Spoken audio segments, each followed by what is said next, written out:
ஜீவன் உள்ளதா இறந்ததா பை ரவீந்திரநாத் தாகூர். பகுதி 3. அவளது ஆடைகள் சேறுபட்டிருந்தது.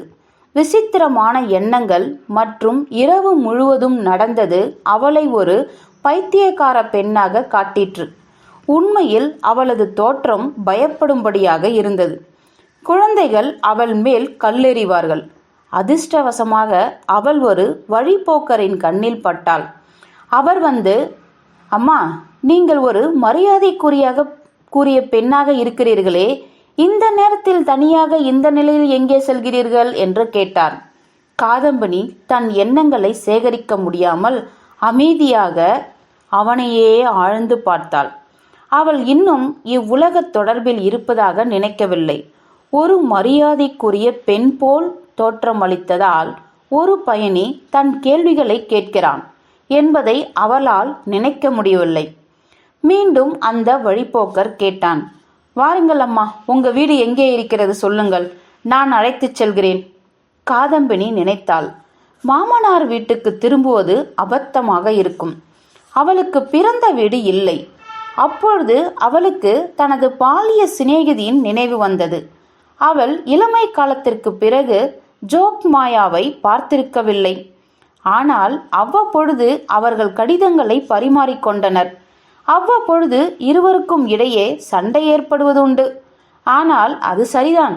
ஏனெனில் ஜோக்மாயா மீது தனக்கிருக்கும் அன்பு எல்லையில்லாதது என்பதை காதம்பினி தெளிவுபடுத்த விரும்பினாள். அதே நேரத்தில் தன் தோழியான காதம்பினியும் தனக்கு சமமான அன்பை திருப்பித் தரவில்லை என்று புகார் கூறினாள்.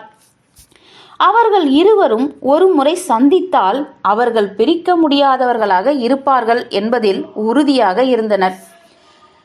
நிசிந்தாம்பூரில் உள்ள ஸ்ரீபதியின் வீட்டிற்கு செல்ல வேண்டும் என்று காதம்பினி பயணியிடம் கூறினாள். கல்கத்தாவுக்கு சென்று கொண்டிருந்தார் அந்த பயணி. நிசிந்தாம்பூர் மிக அருகில் இல்லாவிட்டாலும் போகும் வழியில்தான் இருந்தது. அவர் ஸ்ரீபதி வீட்டிற்கு காதம்பினியை அழைத்துச் சென்றார். நண்பர்கள் மீண்டும் சந்தித்தனர்.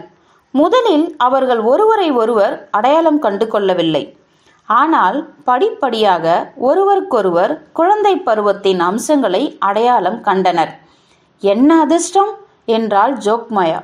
நான் மீண்டும் உன்னை பார்க்க முடியும் என்று கனவிலும் நினைக்கவில்லை. ஆனால் நீ எப்படி இங்கே வந்தாய்? உன் மாமனார் வீட்டில் இருப்பவர்கள் உன்னை அப்படி ஒன்றும் விடமாட்டார்களே. காதம்பினி அமைதியாக இருந்துவிட்டு, என் மாமனாரை பற்றி கேட்காதே. எனக்கு ஒரு ஓரமான மூலையில் ஒரு சின்ன இடம் கொடு. உன் வீட்டு வேலைக்காரியாக கருது. நான் உன் வேலைகள் அத்தனையும் செய்வேன். என்ன என்று ஜோக்மயா வருந்தி கேட்டாள். ஒரு வேலைக்காரி போலையா? ஏன்? நீ என் நெருங்கிய தோழி. நீ என் உயிராயிற்றே. அப்பொழுது ஸ்ரீபதி உள்ளே வந்தார். சிறிது நேரம் அவரை உற்று பார்த்த காதம்பினி மெதுவாக வெளியே சென்றாள். அவள் தன் தலையை மூடிக்கொள்ளவில்லை. அடக்கமோ மரியாதையோ காட்டவில்லை. ஸ்ரீபதி தன் தோழியை தவறாக எண்ணிவிடுவாரோ என்று அஞ்சிய ஜோக்மயா விரிவான விளக்கத்தை கொடுத்தாள். ஆனால் ஜோக்மயா சொன்ன எதையும் உடனே ஏற்றுக்கொண்ட ஸ்ரீபதி அவளது கதையை சுருக்கிவிட்டு தனது மனைவியின் மனதை சங்கடத்தில் ஆழ்த்தி அங்கிருந்து சென்று விட்டான். காதம்பினி வந்துவிட்டாள். ஆனால் அவள் தன் சிநேகிதியுடன் ஒன்றாக இல்லை. சாவு அவர்களுக்கு இடையில் இருந்தது. அவளுடைய மன இருப்பு அவளை சற்று உறுத்தி கொண்டிருந்தது. சுய நினைவு நிலை இருக்கும் வரை மற்றவர்களுக்கும் கூட அவளால் நெருக்கத்தை உணர முடியவில்லை. காதம்பினி ஜோக்மாயாவை பார்க்கும்போது யோசிப்பாள். அவள் தனது கணவர் மற்றும் அவளுக்கான பணிகள் என்று இருக்கிறாள். அவளது வாழ்க்கை முறையும் எனது உலகமும் முற்றிலும் வெவ்வேறானது. நான் வெறும் ஒன்றுமில்லாத நிழல். அவள் வாழ்க்கையுடன் இணைந்திருப்பவள். நான் முடிவில்லாத காலத்தை உடையவள். ஜோக்மயாவும் சங்கடமாகத்தான் இருந்தாள். ஆனால் ஏன் என்று விளக்க முடியவில்லை. பெண்கள் புதிர்களை விரும்ப மாட்டார்கள்.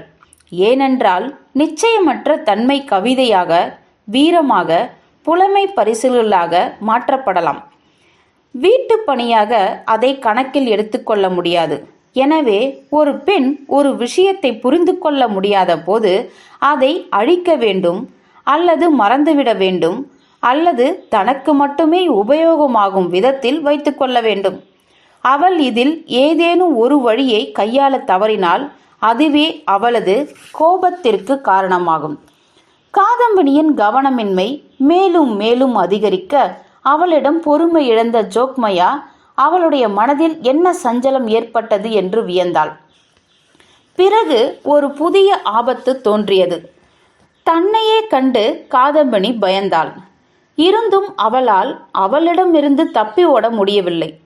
பேய்களை பார்த்து பயப்படுவார்கள், தனக்கு பின்னால் இருப்பவர்களையும் பார்த்து பயப்படுகிறார்களே.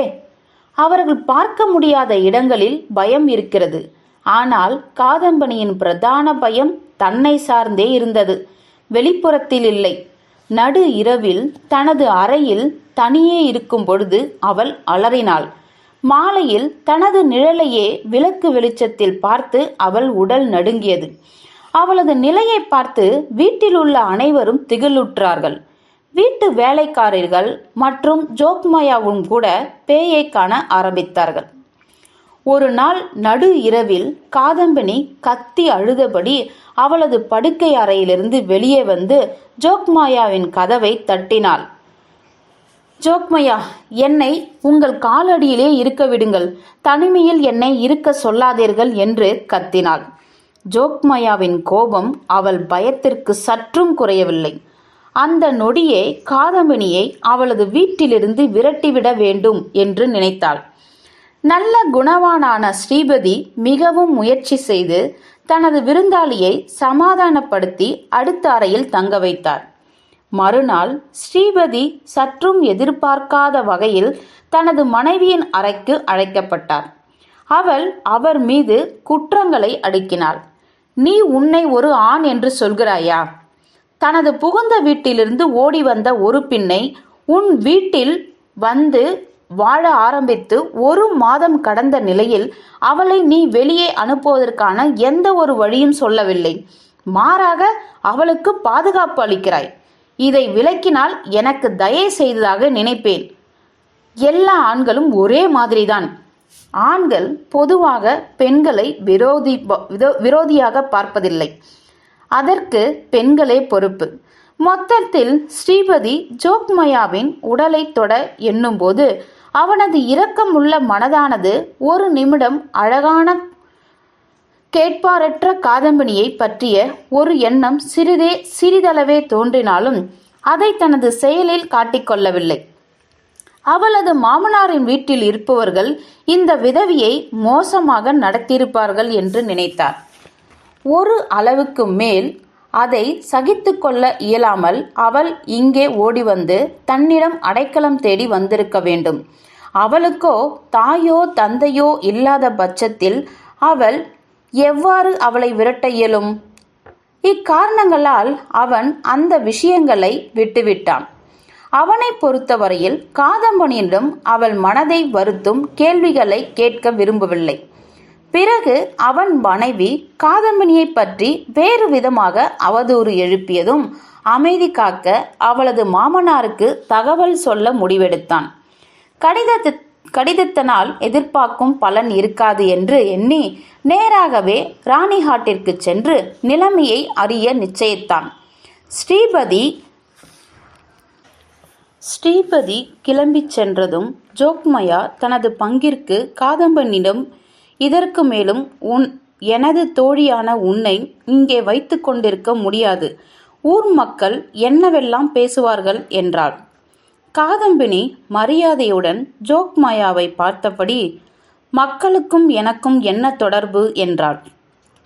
திகைத்து போன ஜோக்மயா காதம்பினியை கூர்மையாக பார்த்தபடி சொன்னால், உனக்கு மக்களிடம் தொடர்பு இல்லாமல் இருக்கலாம், ஆனால் எங்களுக்கு அப்படி இல்லை.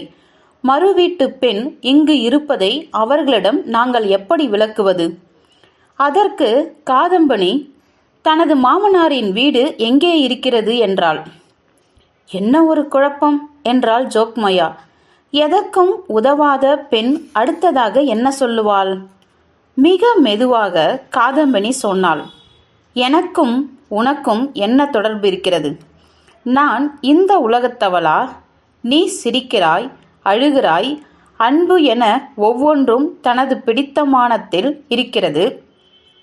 நான் வெறுமனே பார்க்கிறேன். நீ ஒரு மனித ஜென்மம், நான் நிழல் மட்டுமே. கடவுள் ஏன் என்னை நீ வாழும் உலகிற்கு வைத்திருக்கிறார் என்று எனக்கு புரியவில்லை.